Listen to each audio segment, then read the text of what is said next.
Attention please, dear student class 9th E and F. Already I have discussed about the tissue and their significance and types of the tissue, plant and animal tissue. Today I want to discuss about the plant tissue.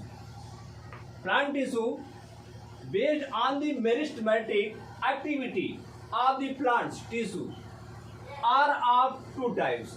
What do we mean meristematic activity? Meristematic activity means those tissue have ability to divide. This kinds of the tissue called as meristematic tissue. Means meristematic activity. One is the meristematic and second is the permanent tissue. Meristematic tissue means that have ability to divide.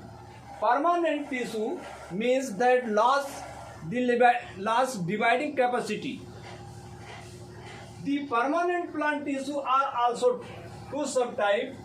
One is the simple and second is the complex tissue. We classify to the plant tissue means classification of plant tissue. One is the meristematic tissue and second is the permanent tissue. Meristematic tissue cells are capable of cell division, means a particular tissue in which the cell division takes place. This kinds of the tissue known as meristematic tissue, or this kinds of the tissue mostly located at the apex region of the stem and root and help increasing their length. And second is the permanent tissue. Permanent tissue have no ability to divide, means these are mature cells and incapable of the cell division. इसमें कोई cell division नहीं होता है, cell divide नहीं करती है, ये loss the dividing capacity. Meristematic tissue further divided into three groups. One is the apical meristem and second is the lateral meristem and third is the intercalary meristem. Apical meristem, which are mostly located at the apex region of the root and stem and divide, increase the length of the plants and roots. Second is the lateral meristem. Lateral meristem that is responsible to the increase girth of the plant. Girth means मोटाई. Lateral meristem plant की मोटाई बढ़ाने के लिए जिम्मेदार है.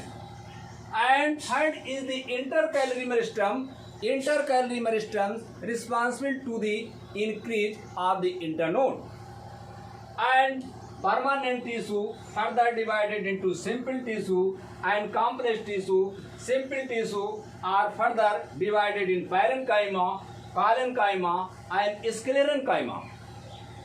Parenchyma is also green in colors and oval in structures, and between them have as a intercellular spaces. Parenchyma and sclerenchyma means they provide mechanical support to the plants. Complex tissue, phloem and xylem. Phloem and xylem is complex tissue, means phloem is responsible to the conduction of the food substances which are prepared into the leaves, means therefore this kind of the tissue known as the conducting tissue. And xylem is also as a conductive tissue, but they transport water and mineral whole body of the plants. Phloem is also mainly four kinds. First is the sheath tube and second is the companion cells and third is the parenchyma and fourth is the fibers. Xylem is also four kinds. First is the xylem basals, trichids, xylem parenchyma and xylem fibers. In this way, it is the whole classification of the plant tissue. Thank you. In next chapters, we shall want to discuss about the meristematic tissue in detail. Thank you.